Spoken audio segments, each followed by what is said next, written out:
ٹھنڈی ہلکی ہوا کا جھونکا چلا. وزیر اعظم کے حوالے سے میں آپ سے لیکن میں افسردہ تھی. میری نبض ڈوب رہی کہ 14 دنوں کے بعد ہلکی سی ٹھنڈا ہوا چلی. 14 دنوں کے بعد کہاں؟ پاک چین بارڈر پر. وہ پاک چین بارڈر جس کی دوستی ہمالیہ سے بلند ہے، اس پاک چین بارڈر پر بیٹھے ہوئے آئینی مطالبہ کرنے والے، قانونی مطالبہ رکھنے والے، انسانی حقوق کا تقاضا کرنے والے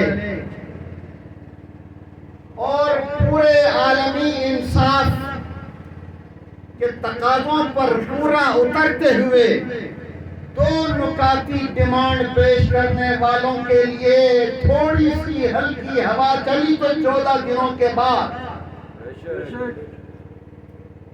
میں کیسے نظام میں جی رہا ہوں؟ ہونا کیا چاہیے؟ اگر پاک چین دوستی اتنی بلند ہے،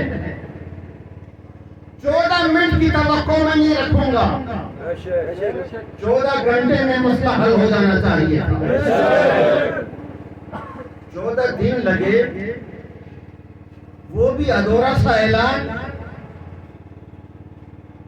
یقیناً یہ ہماری ستم ظریفی ہے، ہمیں خود اس کا حل تلاش کرنا ہوگا.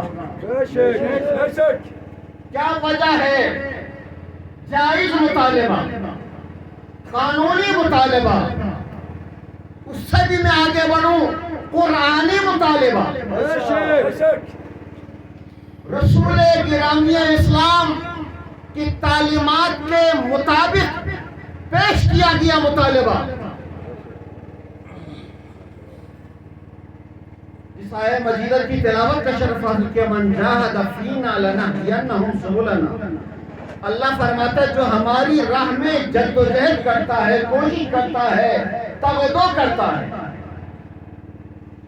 آپ کا مطالبہ، آپ کا بیٹھنا، آپ کا اپنا درد کو بیان کرنا اللہ کی راہ میں ہے، نہ کسی ریاست کے خلاف ہے، نہ کسی نظام کے خلاف ہے، نہ کسی آئین کے خلاف ہے. اس مطالبے کو آئین پاکستان بھی تحفظ فراہم کرتا ہے، بین الاقوامی قوانین بھی تحفظ فراہم کرتے ہیں. جب قرآن کی روشنی میں کیا جانے والا مطالبہ، آئین پاکستان کے ضمن میں پیش کیا جانے والا مطالبہ، عالمی برادری کے مسلمہ قوانین کی روشنی میں پیش کیا جانے والے مطالبہ کا ایک حصہ 14 دن بعد پیش ہوتا ہے، تو ہمیں یہ افسوس کرنا پڑتا ہے کہ ہم کاش 2 سال پہلے دھرنے میں بیٹھتے. افسوس کا مقام ضرور ہے، لیکن اللہ کی ذات سے امید بھی ہے، اس لیے کہ اللہ کی رحمت سے ہم مایوس نہیں ہیں. حکمرانوں کے کرتوت سے ضرور مایوس ہیں، ان کے سستی اور غفلت سے ضرور مایوس ہیں، ذمہ داروں کی کوتاہیوں سے ضرور مایوس ہیں، لیکن اللہ کی رحمت سے مایوس نہیں ہے. اللہ کی رحمت وہ رحمت ہے جس نے پورے دنیا کے طاقتوں کے مقابلے میں ایک کمزور ملک ایران کو فتح حاصل کی، فتح سے نوازا، تو یقیناً وہ تمہیں بھی فتح سے نوازے گا. اس لیے کہ یہاں حق کی بات ہو رہی ہے، انصاف کی بات ہو رہی ہے. اور کیوں یہ رکاوٹیں کیوں؟ میں اکثر کہا کرتا ہوں، ایک ہمارا ایک المیہ ہے، بالخصوص گلگت بلتستان کا المیہ، جتنی مجھ سے پیشرو مقررین کا سب مناسب بات اور متفق ان کے تمام نکات سے اصل مسئلہ کیا ہے؟ گلگت بلتستان کا فیصلہ وہ کرتا ہے جس کے آباء و اجداد نے اس علاقے کو فتح نہیں کیا۔ گلگت بلتستان کا فیصلہ وہ لکھتا ہے جس کو گلگت بلتستان کے پہاڑوں کا نام بھی نہیں پتا، گلگت بلتستان آزاد کرانے والے مجاہدوں کا تھا پتہ بھی اسے نہیں ہے، جس نے کوئی قربانی گلگت بلتستان کو آزاد کرانے کے لیے نہیں دی، وہ فیصلہ لکھے گا تو کیا لکھے گا؟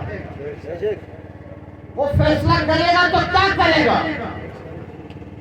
لہذا یہ علمیہ اپنے طور پر ہے، لیکن سردست جس مطالبے کو لے کر ہم یہاں 14 دنوں سے پاک چائنا تاجر اتحاد کمیٹی بیٹھی ہے، ایسا نہیں ہے کہ آپ یہاں بیٹھے ہیں، ہمارے دل آپ کے ساتھ دھڑکتے ہیں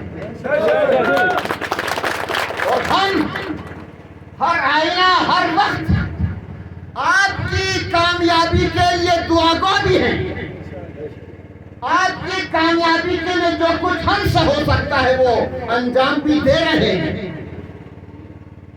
اور آخری نکتہ جو گزشتہ مستقبل و مقررین نے عرض کیا، ایک نکتہ میں عرض کرنا چاہتا ہوں۔ یہاں گفتگو ہوئی اگر ہمارا کاروبار نہیں چلے گا تو کسی کا بھی کاروبار نہیں چلے گا۔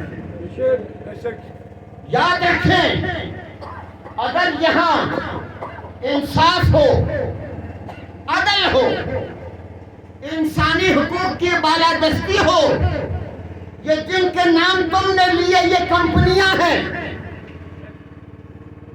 یہ کمپنیاں ہیں، انہیں راہداری دی جانی چاہیے، انہیں NOC ملنا چاہیے۔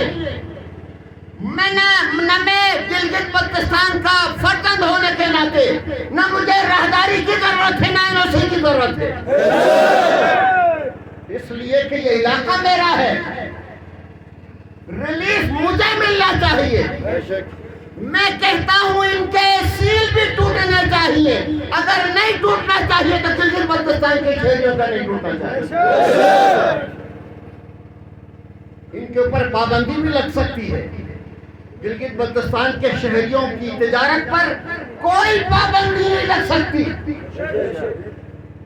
یہاں معاملہ ہی الٹا ہے، کمپنیوں کو جھوٹ ہے جنہوں نے اس خطے کو آزاد کرایا، جن کی بدولت آج پاک چین دوستی ہے، آج جن کی بدولت پاکستان اپنی دفاعی صلاحیت بڑھا رہا ہے، جن کی بدولت بڑھا رہا ہے وہ گلگت بلتستان کے لوگ ہیں۔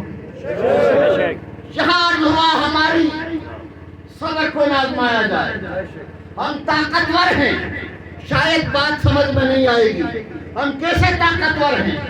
مجھے پہنا دو NLI کی وردی، مجھے پہنا دو GB صاحب کی وردی، تب تمہیں پتا چلے گا میری طاقت کیا ہے، میرا پاور کیا ہے۔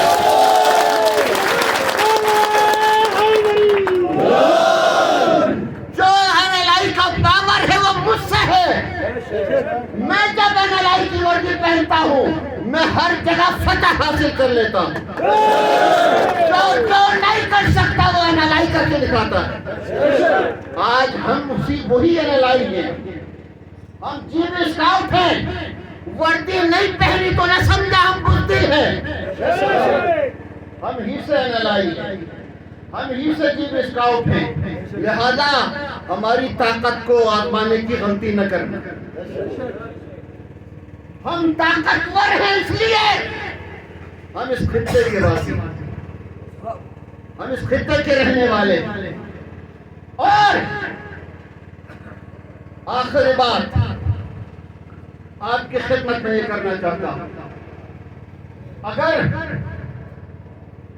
جو صورتحال ہمارے سامنے، میں گزشتہ ہفتے میں عرض کر چکا ہوں کہ یہ ذمہ داروں کو، ریاست کو، حکومت کو شکرانہ نوافل پڑھنی چاہیے کہ ہم صرف اس سپورٹ میں تجارت میں جو ریلیف گلگت بلتستان کا حق ہے وہ مانگ رہے ہیں، ورنہ ہم بہت سارے جھوٹ مانگنے کا حق رکھتے ہیں اور بھیک نہیں مانگتے، بھیک کی بنیاد پر نہیں، کسی اور بنیاد پر نہیں، بلکہ اس بنیاد پر یہ پہاڑ اللہ نے دیے ہیں، یاد رکھو یہ پہاڑ اللہ نے دیے اور اللہ نے ان پہاڑوں کی حفاظت کے لیے مجھے اس خطے میں پیدا کیا۔